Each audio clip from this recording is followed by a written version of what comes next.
সত্যিকারের যজ্ঞ। কুরুক্ষেত্র যুদ্ধের অবসানে পঞ্চপাণ্ডব এক মহাযজ্ঞ করিয়া দরিদ্রদিগকে নানাবিধ বহুমূল্য বস্তু দান করিলেন। সকলেই এ যজ্ঞের জাঁকজমক ও ঐশ্বর্যে চমৎকৃত হইয়া বলিতে লাগিল, জগতে পূর্বে এরূপ যজ্ঞ আর হয় নাই। যজ্ঞ শেষে এক ক্ষুদ্রকায় নকুল আসিয়া উপস্থিত হইল। তার অর্ধ শরীর সোনার মতো রং, বাকি অর্ধেক পিঙ্গল। নকুলটি সেই যজ্ঞভূমিতে গড়াগড়ি দিতে লাগিল এবং সেখানে উপস্থিত সকলকে বলিল, তোমরা সব মিথ্যাবাদী, ইহা যজ্ঞই নয়। তাহা বলিতে লাগিল, কি তুমি বলিতেছ? ইহা যজ্ঞই নয়।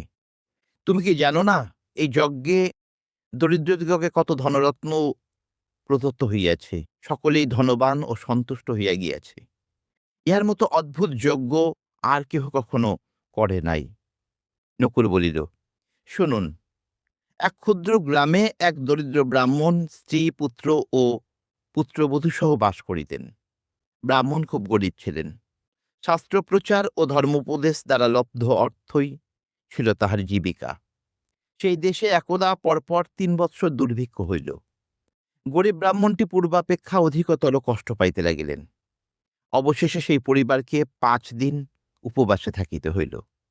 সৌভাগ্যক্রমে ৬ষ্ঠ দিনে পিতা কিছু যবের ছাতু সংগ্রহ করিয়া নিলেন এবং উহা ৪ ভাগ করিলেন।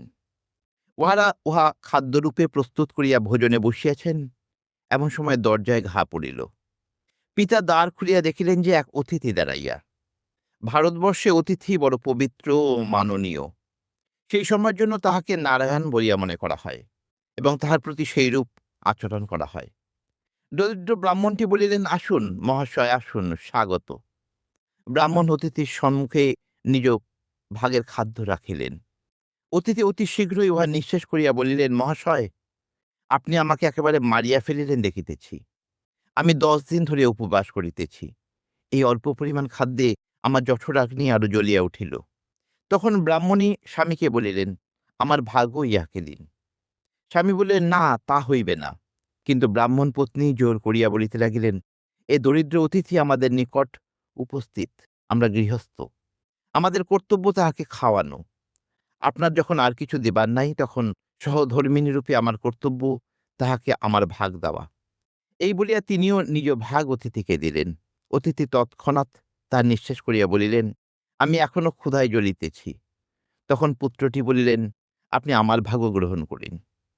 পুত্রের কর্তব্য পিতাকে তাহার কর্তব্য পালনে সহায়তা করা।